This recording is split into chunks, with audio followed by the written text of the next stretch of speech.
بسم اللہ الرحمن الرحیم الحمد للہ رب العالمین والعاقبۃ للمتقین والصلاة والسلام علی سید الانبیاء والمرسلین وعلی آلہ واصحابہ اجمعین اما بعد۔ ناظرین مسامعین، السلام علیکم ورحمۃ اللہ تعالی وبرکاتہ۔ فوائد الفواد، ملفوظات و تعلیمات سلطان المشائخ خواجہ نظام الدین اولیاء محبوب الہی کی چوتھی جلد سے تیسری مجلس پڑھنے کی سعادت حاصل کر رہے ہیں۔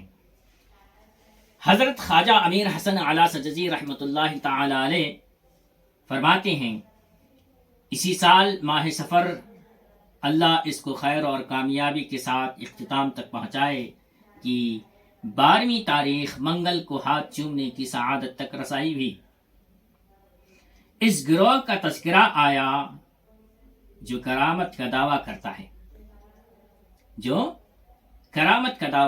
ہے، اور اپنے آپ کو کرامت کے ذریعے مشہور کرتا ہے۔ فرمایا یہ کچھ بات نہیں۔ اس کے بعد زبان مبارک پر یہ الفاظ آئے، کیا؟ فرض اللہ تعالی علی اولیائہ کتمان الکرامتی کما فرض علی انبیائہ اظہار المعجزتی، کہ زبان مبارک پر یہ کلمات آئے کہ اللہ تعالیٰ نے اپنے اولیاء پر کرامت کا چھپانا اسی طرح فرض کیا ہے جس طرح اپنے انبیاء پر معجزے کا دکھانا فرض کیا ہے۔ یعنی اولیاء پر کرامت کا چھپانا فرض ہے اور انبیاء پر معجزے کا دکھانا فرض ہے۔ بولے جو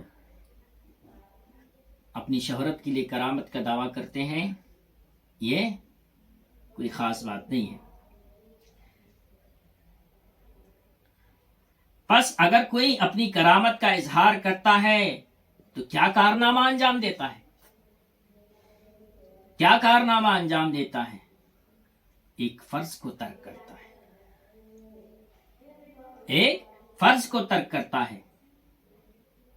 کرامت کو دکھانا ہے، کوئی دکھاتا ہے تو فرمایا کہ سلوک کے 100 مقام مقرر کیے ہیں۔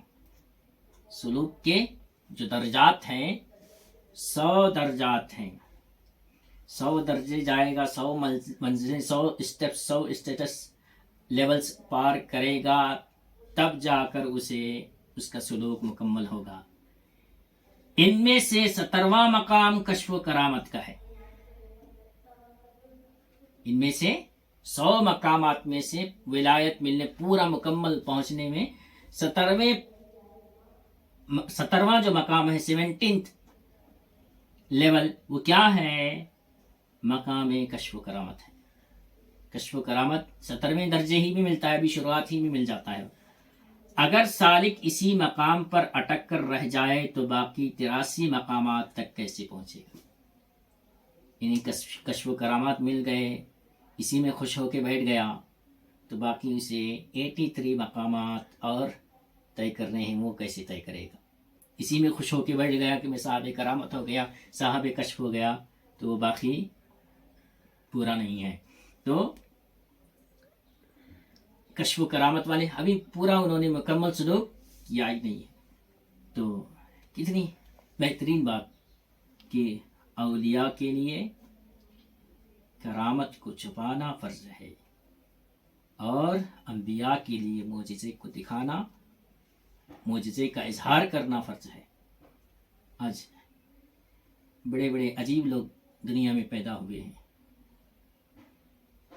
جن کو سلوک کی سین تک کا پتہ نہیں ہے، لیکن عجب شوق ہے کہ ہم سے وہ ظاہر ہوا، ہم سے وہ ہوا، ہم سے وہ ہوا، فلاں فلاں، خود اپنی زبانی آپ بیان کرتے ہیں۔ اللہ اکبر، اللہ ایسے لوگوں سے بچائے۔ بہرحال پھر خدمت کرنے کا ذکر نکلا۔ فرمایا حدیث رسول ہے کہ جو قوم کا ساقی ہو وہ پینے والوں میں آخری ہو۔ یعنی خدمت کرنے والا کیا کرے؟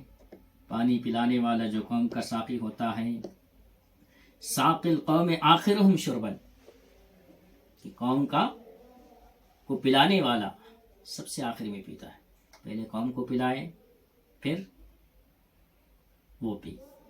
یعنی جو شخص قوم کو پانی پلاتا ہے اس کو چاہیے کہ وہ سب سے آخر میں پانی پیے. اس کے بعد فرمایا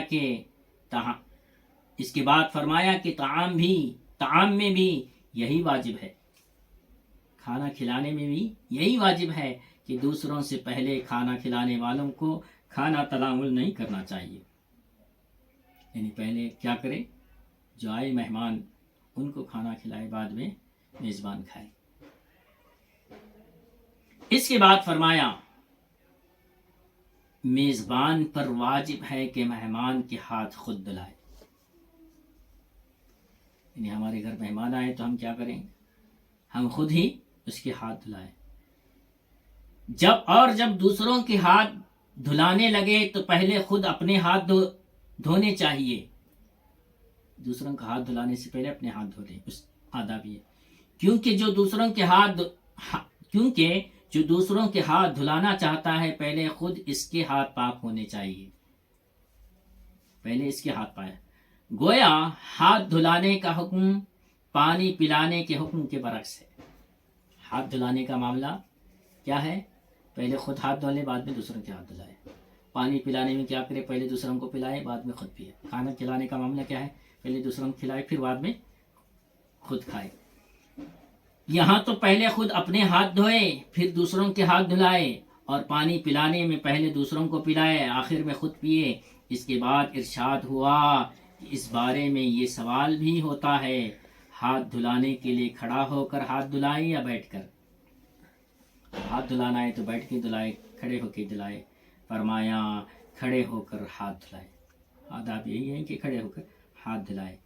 اس کے بعد فرمایا کہ ایک شخص شیخ جنید رحمۃ اللہ تعالی علیہ کے سامنے ہاتھ دھلانے کے لیے پانی لایا تو بیٹھ گیا. جب وہ بیٹھ گیا تو شیخ جنید کھڑے ہو گئے. کہا گیا کہ حضرت آپ یہ کیا کرتے ہیں؟ ارشاد ہوا کہ اسے چاہیے تھا کہ کھڑا ہو کر ہاتھ دھلاتا، جب یہ بیٹھ گیا تو مجھے کھڑا ہونا پڑا. یعنی آداب یہی ہے کہ کھڑے ہو کے ہاتھ دھلائے. اس کے بعد فرمایا کہ ایک دفعہ امام شافعی رحمۃ اللہ تعالی علیہ کسی دوست کے مہمان ہوئے. اس دوست نے کھانے کے اقسام میں سے جو چاہا پہلے ایک کاغذ پر لکھ لیا اور اپنی کنیز کو یہ کاغذ دیا اور کہا کہ اس فہرست میں جو کھانا میں نے لکھا ہے اس کو تیار کرو، اور یہ کہا کہ اور خود کسی کام سے باہر چلا گیا. امام شافعی نے وہ کاغذ کنیز سے مانگا. چند کھانے جو انہیں بھاتے تھے، یعنی جو انہیں پسند تھے، بڑھا کر اس کاغذ میں لکھ دیے. جب کنیز نے یہ کاغذ پڑھا تو جن کھانوں کو امام شافعی نے بڑھایا تھا وہ بھی پکائی اور ان میں مزید اضافہ بھی کیا. جب صاحب خانہ واپس آئے اور کھانا سامنے چنا گیا تو بہت سے کھانے دیکھے اور جو کچھ انہوں نے لکھا تھا اس سے زیادہ نظر آئے. وہ اٹھے اور کنیز کے پاس آ کر پوچھا کیا معاملہ ہے؟ کنیز نے انہیں کاغذ دکھایا. جب ان صاحب نے امام شافعی کی بڑھائی ہوئی فہرست دیکھی تو بہت خوش ہوئے اور اس کنیز کو باقی سب غلاموں کے ساتھ آزاد کر دیا. پھر ضیافت کا اور کھانا کھلانے اور مہمانوں کی خاطرداری کا ذکر نکلا تو فرمایا کہ بغداد میں ایک درویش تھے جن کے دسترخوان پر روزانہ 1200 پیالے خرچ ہوتے تھے اور ان کے 18 باورچی خانے تھے. غرض ہے کہ ایک روز انہوں نے اپنے خدمتگاروں سے پوچھا ایسا تو نہیں ہوتا کہ کھانا کھلاتے وقت تم کسی کو بھول جاتے ہو؟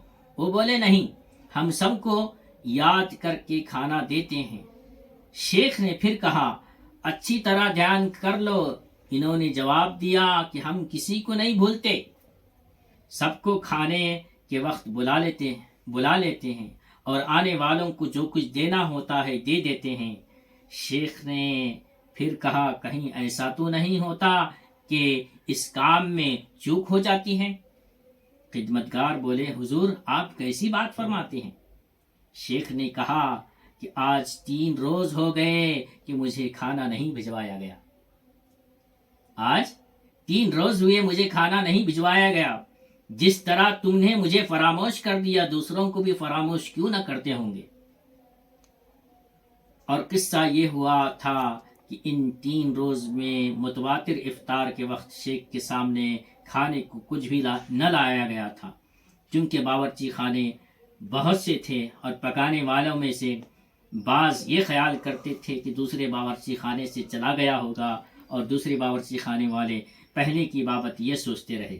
ہر ایک نے یہی خیال کیا کہ دوسری جگہ سے کھانا چلا گیا ہوگا۔ ان 3 روز میں کوئی کھانا شیخ کو نہیں پہنچایا۔ جب 3 روز ہو گئے تو اس وقت شیخ نے یہ بات کھولی۔ دیکھیے پھر سلطان کے تالاب کے پانی اور اس کی شیرنی اور برکت کا ذکر نکلا۔ ارشاد ہوا، کہتے ہیں کہ سلطان شمس الدین کو ان کے انتقال کے بعد خواب میں دیکھا گیا۔ سلطان شمس الدین کو ان کے انتقال کے بعد خواب میں دیکھا گیا۔ ان سے پوچھا گیا خدا عز و جل نے تمہارے ساتھ کیا معاملہ کیا؟ خدا عز و جل نے تمہارے ساتھ کیا معاملہ کیا؟ بولے مجھے اس تالاب کی وجہ سے بخش دیا گیا۔ سبحان اللہ، تالاب کھودے پانی پلایا تو پانی پلانے کے سبب جو ہے اسے بخش دیا گیا۔ اللہ اکبر۔ یہ ہماری جو ہے 4 جلد سے 3 مجلس الحمدللہ ختم ہوا چاہتی ہے۔ ہم اللہ سے دعا کرتے ہیں اللہ تبارک و تعالی ہمیں ہمارے مہمانوں کا اکرام کرنے اور کھانا کھلانے پانی پلانے اور ان کے جو آداب ہیں ان پر عمل کرنے کی توفیق عطا فرمائے۔